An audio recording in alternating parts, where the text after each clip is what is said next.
everyone, and welcome to Matisha Dentu's paper at the Southeastern Symposium entitled The Sustaining Power of a Theology of Suffering, Examples from 19th Century Black American Women. It's a real joy to have you with us today. Before we get started, I want to give a special thank you to our sponsors, InterVarsity Press. InterVarsity Press has made all of their ebooks 50% off in light of the COVID-19 crisis, so there's a link in there if you want to check out a little bit of information about their ebook library. Well, we're excited to have Matisha Dentu with us today. Matisha is one of our Theology and Worship PhD students, but I also want to draw your attention to one of our MAs in Worship Ministry. I've dropped a link in the chat there. The MA in Worship Ministry equips students to provide biblical leadership in the worship ministries and the local church. It's a great preparatory graduate degree for the type of work that you're going to see Matisha doing here in her Theology and Worship PhD program here at Southeastern. Well, for those of you who are just joining us for your first session, I'm going to talk you through some of the logistics of the way that the Q&A works. So on your screen, the bottom toolbar, you'll see a little icon for Q&A. If you have questions for Matisha, she'll gladly answer those after she's finished her presentation, but you can drop questions in there at any point in her presentation and start giving us questions to be able to ask Matisha. If we choose your question to be answered, I'll type something like, hey, that's a great question. Can you raise your hand? And at that point, if you'll click the raise your hand icon on the bottom toolbar, then I'll give you the opportunity to be able to speak your question directly to Matisha. And then we'll unmute you and send you back to the outer realms of the webinar.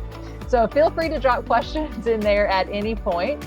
Again, we're really excited to hear Matisha. Matisha is one of our strongest scholars in the Theology and Worship program, and she's a kind human being. So it's a real joy to be able to hear her, both for her high-level scholarship and her genuine pursuit of Christ in her life. So without further ado, Matisha Dentu. Thank you, Christy. I want to thank you for all your hard work, and thank you for the privilege of being able to share with you all today. I want to thank everybody for taking your time to hear this paper today. Let's jump right in. Today we're going to be talking about the sustaining power of a theology of suffering, examples from 19th century Black American women.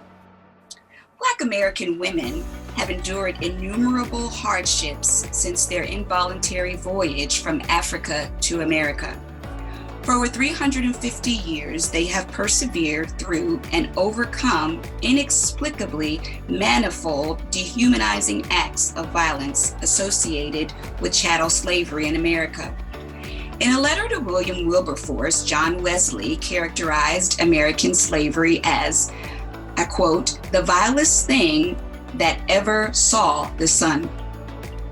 Despite the physical abuse committed against their bodies and the mental abuse afflicted upon their minds, countless numbers of 19th century Black American women continue to bear up beneath the heavy burden of slavery, broken families, the segregated church, and communities in crisis.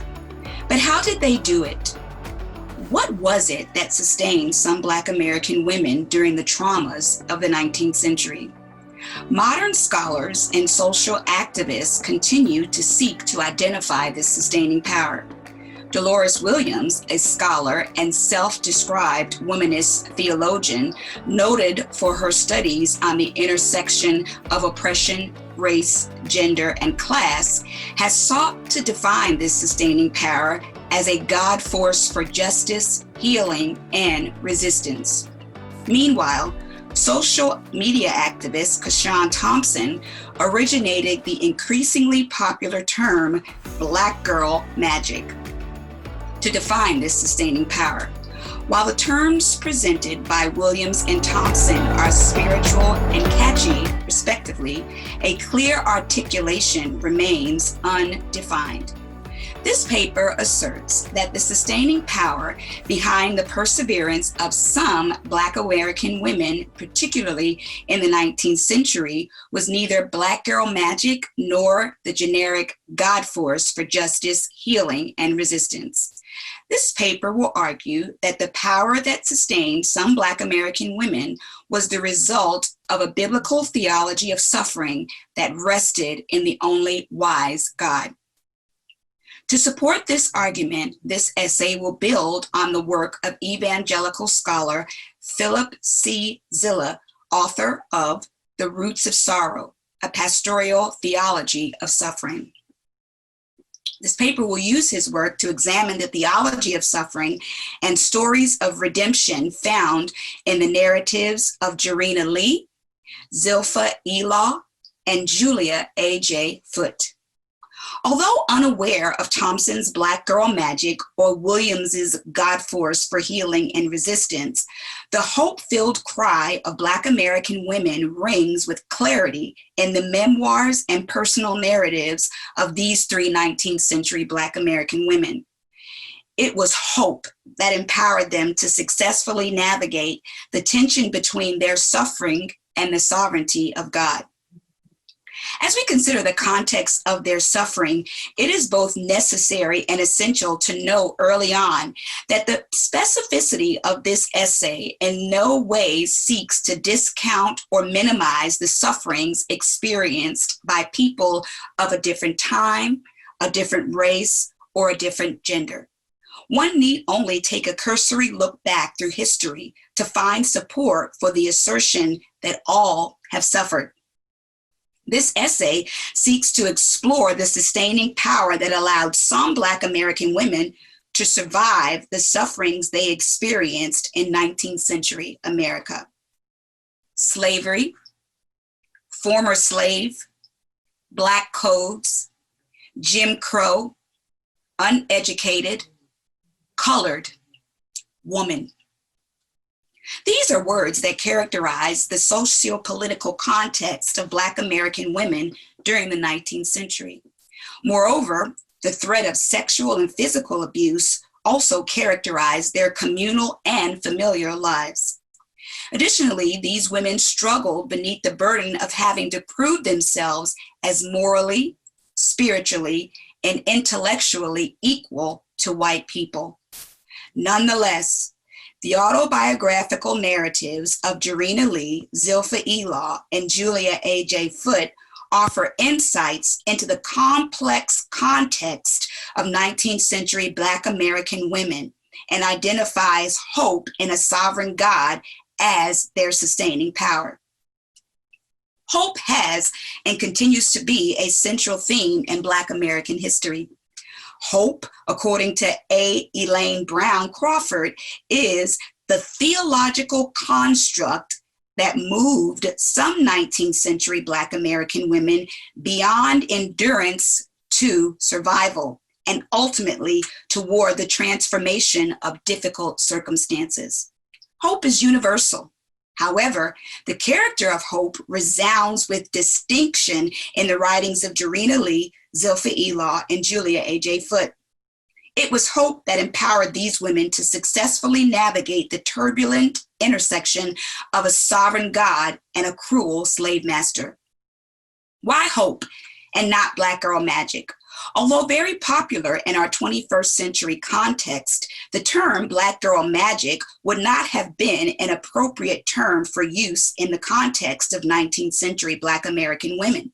The term magic suggests an altogether different meaning. For Lee, Elah, and Foote, magic was a word that referred to the practice of folk religion or voodoo.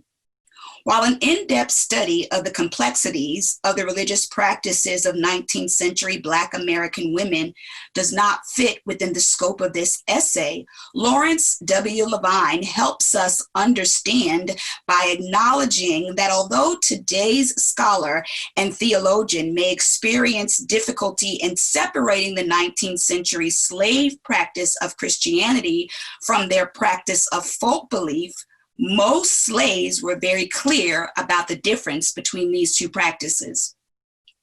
Jarena Lee confirmed the knowledge of this separation when she stressed that it was, and I quote, "the Spirit of God that moved in power through my conscience, and not a God force." Additionally, when fleshed out, the theology behind the term Black Girl Magic presents further difficulties in that it can be included among theologies characterized by Christopher J.H. Wright as being intentionally interested. That is, such terms are limited to the interests of those for whom it speaks. Furthermore, the term Black girl magic unintentionally suggests that Black American women are endowed with a fairy tale-like magic that has been given only to them. That suggestion cannot be further from the truth. In an essay examining the writings of Jarena Lee, Dolores Williams seeks to credit her generic God force with making Lee aware of her sinfulness. Williams describes Lee as being conscious of her, and I quote, own sinfulness even before she was seriously involved with the Christian religion.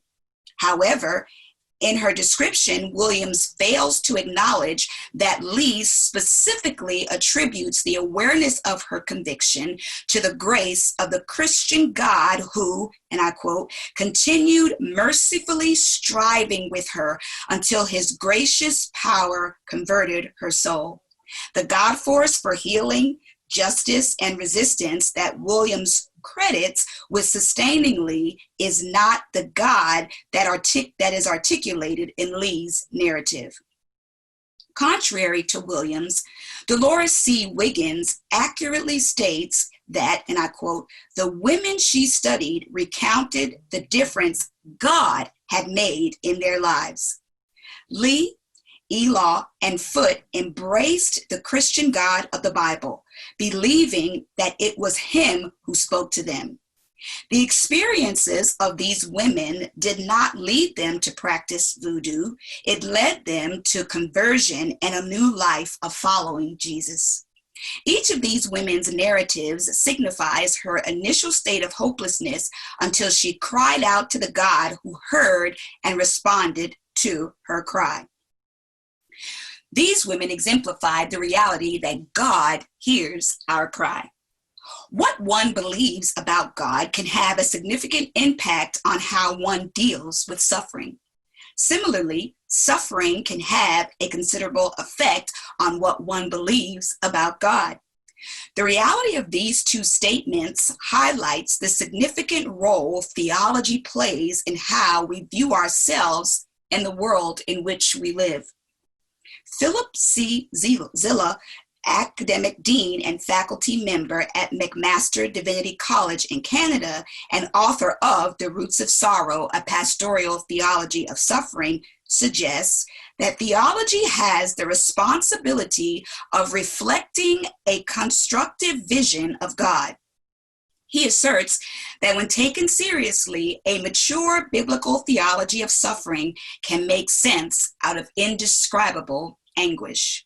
For Zilla, any theological expression that seeks to make sense out of suffering must reflect a constructive vision of a God who hears the cries of his children, enters into their brokenness, and comforts them in their afflictions. In the first of his three components, God hears the cries of his children, Zilla notes that it is the biblical revelation of a hearing God that releases the sufferer to cry out. To support this claim, he reads Psalms 34:4 as an assertion of one who has the attention of a hearing God. I sought the Lord and he answered me and delivered me out of all of my fears. Zilla goes on to assert that it is the knowledge of a God who hears that transforms the cry of the sufferer from the God forsaken to that of the hopeful. Like the psalmist, Jarena Lee, Zilpha Elah, and Julia A.J. Foote, along with many other Black American women in the 19th century, believed that God heard their cry. I knowed God promised to hear his children when they cry, and he heard us way down here in Egypt land. These words, recorded from the mouth of Aunt Charlotte, a 19th century female slave from Louisiana, illustrate the sentiment of many Black Americans during that tumultuous time. These words also illustrate the biblical theology of hope that resided in the hearts of Lee, Elah, and Foote. Jarena Lee was born free in Cape May, New Jersey in 1783. Her parents, although free, sought to meet their financial needs by hiring Lee out to work as a domestic servant. The details of Lee's childhood are relatively unknown. However, her 1804 conversion to Christianity is thoroughly revealed in the narrative of her religious experiences. When referring to the darkness that eclipsed her soul before her conversion, Lee states, "The Lord led me on, being gracious. He took pity on my ignorance. He heard my wailings, which he entered the ear of the Lord Sabaoth." She goes on to state that circumstances so transpired that she soon came to a knowledge of the being and character of the Son of God. On another occasion, when struggling with doubt concerning her salvation, it was the blessed assurance that God would hear her cry that led Lee to pray, and again, the Lord heard her and met her in her distress, speaking a word of comfort and guidance to her. Author A. Elaine Brown Crawford argues that the expression of the sufferings experienced by Black American women emerged as a holler that was full of hope in God. Hope in a God who hears and responds to the cries of,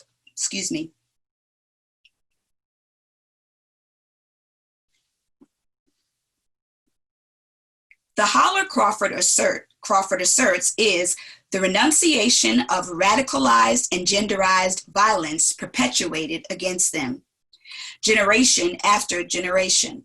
The holler is a cry to God to come see about me, one of your children. By the 19th century, the once faint moan that emanated from the soul of a female slave in the tobacco fields of Virginia had become a resounding voice bellowing from the ivory towers of academia and grassroots movements all across America. Crawford strongly urges that it was this hope-induced holler that sustained some Black American women in the 19th century. Despite its 19th century resonance, the hope-infused holler did not originate during that period. Its echoes can be traced back to hollers expressed in Negro spirituals. Although their precise date of origination has forever been lost in the horrible history of slavery, the earliest recorded account of these original hollers of hope is noted as having taken place during a mid-18th century visit of one of the Wesley brothers to America. After the sermon, an older African-American woman named Mary desired to accept Christ as her Savior and join the church. She was denied membership and instructed to join one of the Black churches. While leaving the church in tears, Mary muttered, "One of these days, I will tell God how you treated me." In response, Black Americans outside of the church began to sing, "Oh, Mary, don't you weep. Don't you mourn. Pharaoh's army got drowned."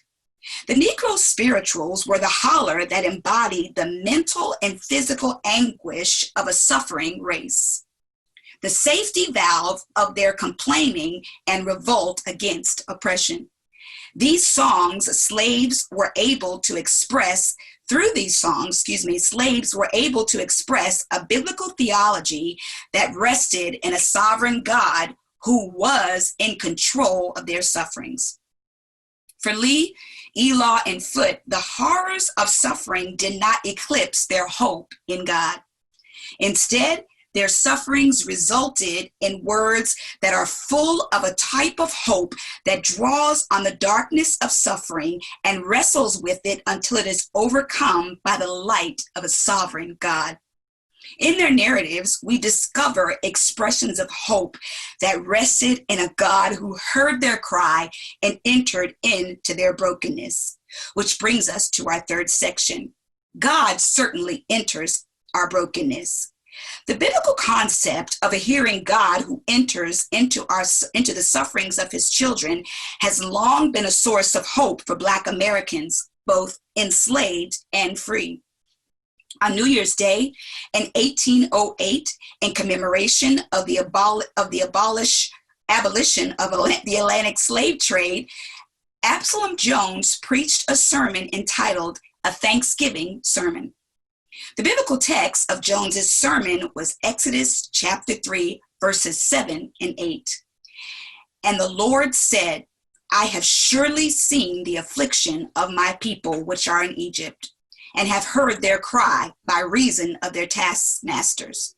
For I know their sorrows, and I am come down to deliver them out of the hand of the Egyptians. While suffering under the heavy hand of their Egyptian slave masters, the children of Israel cried out to a God who heard their cry, and was so moved by their cries that he came down to deliver them. The narrative of God's people's suffering in Egypt provided the framework for the hope expressed in the lives of Black American women in the 19th century. The second of Zilla's three components necessary for the expression of a biblical theology of suffering is the acknowledgement that God enters our brokenness. God makes his entrance into the brokenness of the sufferer through the costly and compassionate expression of Christ's incarnation. In the incarnation, God displays through Christ an attitude of selfless service and sacrifice. God took on flesh and entered into the brokenness of this world, as well as the individual sufferer. This compassionate incarnational service, according to Zilla, engages suffering at its root by introducing the reconciling ministry of the cross of Christ into the brokenness of his suffering children. Through Christ, God draws near to those who suffer and reveals himself as Emmanuel, the God who is with us. The reality of God being present with his people was essential for the suffering early church, who heard Matthew's gospel proclaim, they shall call his name Emmanuel, God with us. And this reality remained an essential component for a biblical theology of suffering that produced hope amid the suffering experienced by 19th century Black American women. Julia A.J. Foote, Zilpha Elah believed that God not only heard their cry, but also entered into their sufferings and gave them the strength they needed to persevere. The brokenness present in 19th century America manifested in the life of Julia A.J. Foote. Foote was born a slave in 1823 in Schenectady, New York. Amid her sufferings, Foote testified to the God of the Bible being with her. Her published narratives describing her conversion to Christianity revealed her belief in a God who entered into her brokenness. She states, in great terror, I cried, Lord, have mercy on me, a poor sinner. After this crying out, Foote goes on to describe how a victorious God entered into her sin-induced brokenness and comforted her in her affliction with salvation. After this experience, she became an active member of the Black Methodist Episcopal Church. 3 years later, she married George Foote. Throughout her life, Julia A.J. Foote worked tirelessly in her community, sharing the gospel of Jesus Christ with all who would listen. In 1879, Foote published her autobiography entitled A Brand Plucked from the Fire. Her writings subsist as an essential primary source documenting the experiences of Black American women in the 19th century. Similarly, Zilpha Elah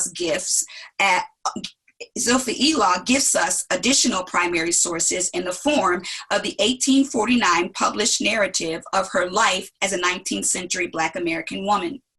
Elah was born free in 1790 in Pennsylvania to Christian parents.